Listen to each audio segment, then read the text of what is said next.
Como lidar com a dor do parto? Eu tenho uma palavra bem sucinta: aceitar. Licença. A dor do parto ela é inevitável, na maior parte das vezes. O mais difícil é compreender que essa dor não vai te trazer uma lesão, um risco de morte. Não é como uma dor de um cálculo renal, por exemplo, ou uma dor de um apendicite, ou de uma fratura, que te traz um risco de morte, ou quebrar ossos, como às vezes comparam, que traz um risco de morte. É uma dor de uma estrutura específica, que é o colo do útero se abrindo, a musculatura da pelve se alongando, os ligamentos se alongando, para a passagem de um bebê que vai passar e tudo vai voltar ao normal em alguns dias. Então, entender esse processo, entender o que é que está causando essa dor. E entender que ela é mais intensa do que a gente espera que seja, na grande maioria das vezes. E, às vezes, fazer alguma metáfora com ela. Uma que funciona muito bem é da onda do mar. Porque não é uma dor ininterrupta, não é uma dor constante. Ela é uma dor que vem em ondas. E ela começa leve, ela atinge um pico de que quase falta o ar e depois ela se alivia e desaparece. E aí tem um intervalinho entre uma onda e outra. Então, ter essa imagem mental dessa onda passando, entender cada onda dessas, que a barriga endurece muito e pressiona o neném para baixo, entender como um abraço forte de despedida no neném. Esse foi a fala de uma gestante, ela disse: me concentro em pensar que cada contração é um abraço forte de despedida do meu bebê aqui dentro da barriga. Eu achei muito lindo o jeito que ela falou. E quando a gente consegue parar de tentar fugir dessa dor, a gente consegue, às vezes, transformar ela em algo mais leve e algumas mulheres relatam até prazeroso. Existe um documentário só sobre isso, que chama Parto Orgásmico, de muitas mulheres relatando prazer durante o trabalho de parto. Prazer físico. Tanto físico em geral, quanto até genital mesmo. De pensar assim, que pena que tá sendo tão rápido porque tá gostoso. Sim. Então, isso existe. E a dor também, ela reflete muitas questões da nossa cultura e do nosso aprendizado em relação à nossa sexualidade. Tu, como estudante de psicologia, vai ter contato, ou já teve, não sei, com as couraças musculares de William Reich, que dizem que toda a nossa musculatura tem um grau de contratura para conter emoções que nos assustaram, de certa forma, na mais tenra infância, e a gente tentou reprimir e ficou com contratura muscular crônica, assim, para a vida toda. São couraças, como ele chama, que servem para nossa defesa psíquica. E a parte da nossa sexualidade, desde muito pequenininhos, é muito carregada de medos e de tabus, né? As famílias lidam, né, com essa questão da sexualidade na nossa cultura, do pecado, do não poder tocar, desde muito cedo com as crianças. E isso faz com que a gente tenha muita contratura muscular na região da pelve. Inclusive, desfraude precoce dos bebês. Sabemos que a maioria dos bebês são desfraudados antes da idade de maturidade neurológica para ter um desfraude.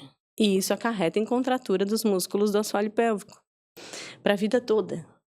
Então, na hora do parto, como é que a gente vai falar? Liberar todas essas contraturas, isso tudo também dói. Tanto é cultural que existem algumas culturas onde não há relato de dor durante o parto, de nenhuma mulher. Mas são culturas que não vivem na mesma civilização que a gente. São culturas que ainda são mais isoladas, assim, como comunidades indígenas que ainda não tiveram contato, comunidades aborígenes, africanas. Então, tem pesquisadores sobre dor do parto que tiveram acesso a essas comunidades e encontraram comunidades inteiras onde nenhuma mulher relata dor.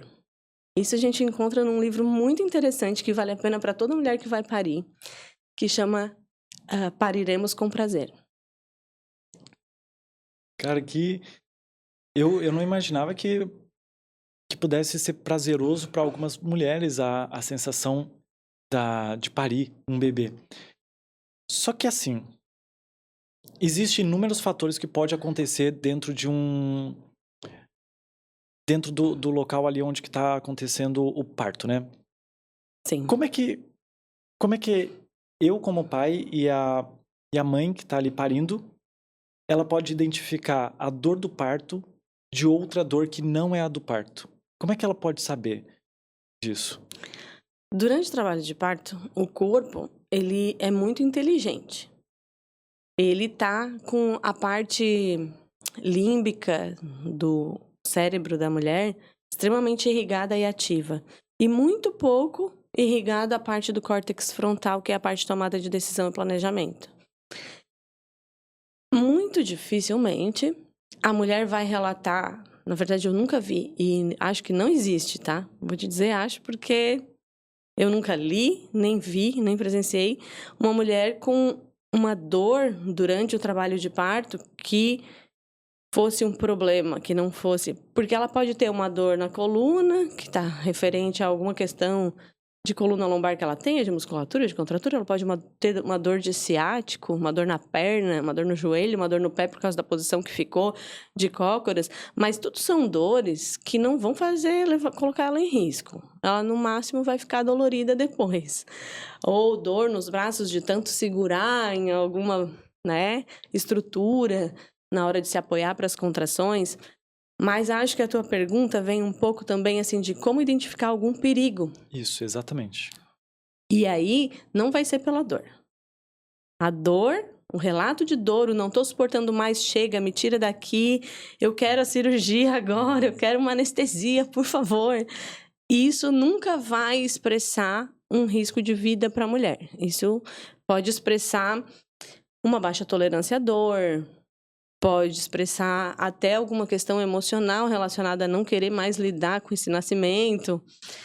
Pode expressar esse tipo de coisa, mas não vai colocar ela em risco.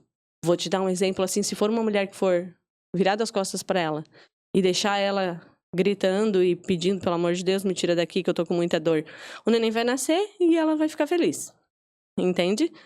Mas perigos que podem acontecer durante o trabalho de parto vão ser identificados de outra forma. Um deles é o quê?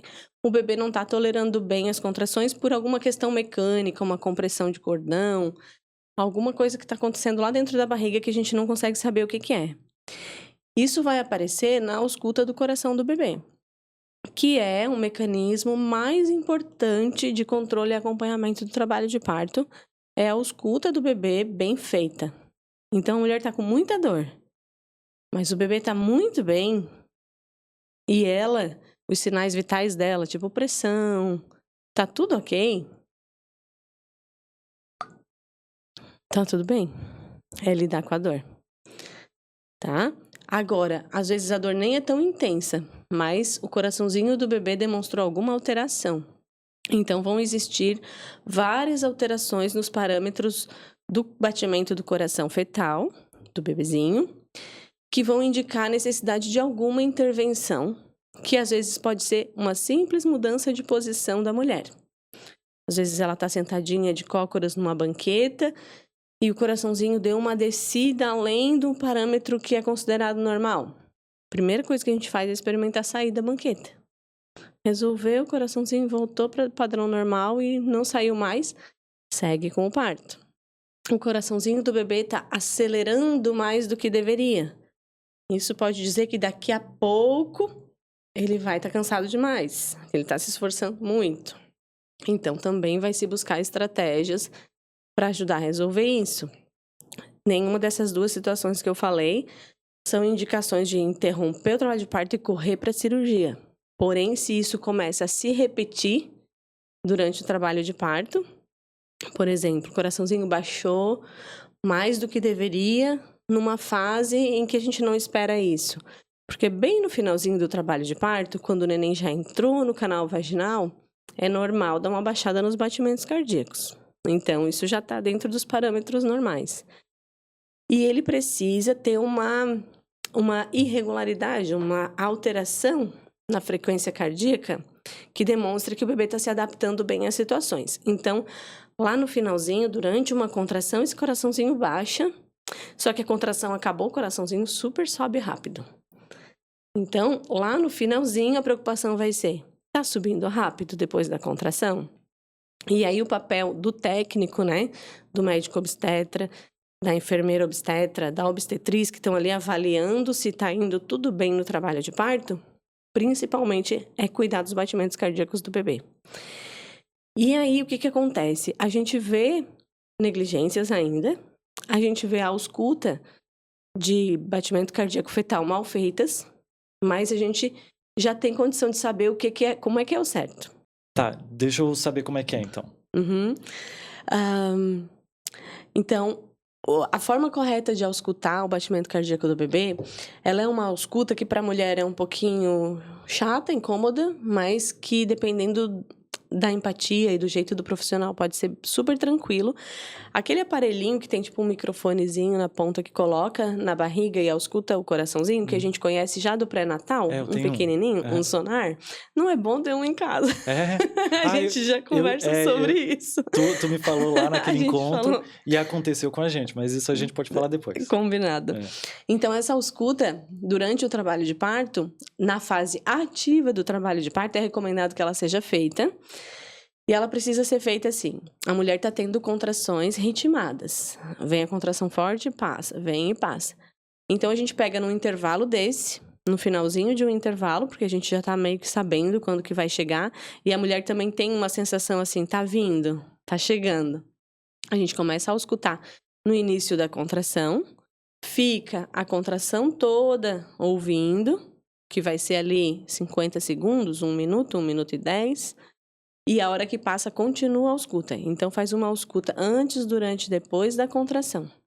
Ali a gente vai pegar a variabilidade, né? Que vai ser mais tranquilinho, dá uma quedinha, recupera rápido. E aí a gente já vai saber, variabilidade tá ok, o bebezinho tá se adaptando bem, tá dentro dos padrões normais. Ok? Então é isso. O que às vezes acontece? De só colocar o sonar e escutar que o coração tá batendo, tuc, tuc, tuc, tuc, tuc, olhar ali que tá 140, 150 batimentos por minuto e já tirar o sonar. Então é importante essa ausculta mais demorada. Não que ela precise ser feita em todas as contrações, né? Mas em boa parte delas é bom verificar o BCF, o batimento cardíaco fetal, dessa forma, antes, durante e depois da contração, principalmente lá no final. Durante a fase ativa do trabalho de parto, bem no comecinho, o BCF pode ser ouvido uma vez por hora. Quando está mais intenso, é recomendado que se veja a cada meia hora. E lá no finalzinho, no período expulsivo, é recomendado a cada 15 minutos, depois 5 minutos bem na finaleira. De 5 em 5 minutos, ao escutar o coraçãozinho. Que maquinário é esse? Porque tu me falou que ele é diferente do que a gente tem em casa. Ele Não é mais não, invasivo? É igual. Ah, é igual? É o mesmo, é exatamente esse que vocês têm em casa. Só que, claro, tem marcas e tecnologias, mas é a mesma coisa. Coloca o microfonezinho por fora da barriga e vai sair na caixinha de som ali o... Legal, a gente já vai falar dele, mas antes eu quero tocar no ponto ainda da parte do parto, que é uma coisa que me preocupa um pouco, porque eu ouvi um relato de uma pessoa perto de mim, que eu não quero expor nem nada, mesmo que não faça sentido expor, Certo. ou falar da pessoa, é que é a parte do sangramento. Sabemos que o sangramento é normal em algumas questões ali. Mas e o sangramento excessivo? Quando ele não é normal. Como é que a gente pode lidar com isso? E, principalmente, o médico vai estar ali para nos avisar se esse sangramento realmente é normal? Porque o que aconteceu com essa pessoa? Ela estava sangrando e é médico, é enfermeiro, eles colocaram apenas panos ali para conter. Mas a pessoa estava sangrando muito e ficou assim por um tempo. Então eu fico pensando... E o que aconteceu com essa pessoa? Como assim? Ela passou bem? Passou bem. Desmaiou um pouco, mas passou bem. Isso foi assim que nasceu o neném? No pós-parto imediato? Não, foi antes de nascer. Tem certeza? Sim. Foi um pouquinho... Ela já estava na cama esperando pro parto acontecer e ela estava com algum sangramento. Tá. Então, Se ela não passou mal, não precisou transfusão, não teve uma queda de pressão, não precisou ser medicada, ela não teve uma hemorragia, estava dentro de um sangramento esperado, por isso que não foi feito nada, apesar de ter sido mais intenso. Algumas mulheres sangram mais do que outras, é real. Mas, por exemplo, eu acompanhei uma mulher que teve um descolamento de placenta em casa ainda, no comecinho do trabalho de parto, ela nem estava no hospital. O que aconteceu? No que ela levantou depois de uma contração, o sangue começou a jorrar, tipo um corte. Sangue jorrando, assim, fazendo pocinhas, pequenas pocinhas no chão enquanto ela caminhava. Ela só fotografou, mandou a gente, hospital rápido, vamos ver o que é esse sangramento, que não é assim que acontece. No início do trabalho de parto, quando começa a fase de dilatação ali da fase ativa, não aquele início bem assim, pródromos, fase latente, que não precisa monitorar, que pode sair para trabalhar, se tiver disposição, que pode namorar, que pode caminhar na praia, com aquelas contrações que ainda tem intervalos longos entre uma e outra e são de uma dor mais tolerável, mais tranquila, esse não precisa monitorar nada e no máximo vai ter uma perda de tampão que pode vir com sangue, mas aí o detalhe é que é um sangue bem mucoso, viscoso, ele faz um fio que puxa assim, ele é grudento. E esse sangue grudento que sai um pouquinho ou que deixa a calcinha um pouco cor-de-rosa, esse é um sinalzinho de que o colo do útero está dilatando. Ele pode aparecer também depois de uma relação sexual, porque a mucosa da vagina está muito irrigada, o colo do útero está muito gordinho, cheio de sangue, então uma batidinha ali pode romper um vasinho e é um sanguinho que logo para sozinho. Esse sanguinho é ok. E esse sanguinho mucoso do começo da dilatação também é ok. A gente não espera um sangue que escorra, tipo um corte aberto que fica escorrendo. Esse precisa de avaliação. Lá no trabalho de parto, o sangramento vai aumentar, o sangramento vaginal mesmo, vai aumentar durante a evolução do trabalho de parto. Quanto mais para o fim, mais sangue vem. É o esperado. O final da dilatação do colo do útero, ali os 9 centímetros, os 10 centímetros, geralmente vem com uma quantidade de sangue maior. E, às vezes, assim que o neném nasce, a saída da placenta vem com muito sangue. A placenta ela é encharcada de sangue. Se você assistir vários partos humanizados de banheira, você vai ver que a banheira fica cor de sangue. É muito sangue que sai junto com o bebê e com a placenta. Sai o neném e junto uma tonelada de sangue, assim. E aí, nesse momento, é muito comum que no tentar levantar, a mulher tenha uma queda de pressão. Um pouco pela saída do peso todo do abdômen e por aquela perda de sangue. Mas é um pequeno desmaio que só acontece depois do neném nascer. Esse desmaio não acontece antes do neném nascer em situação normal.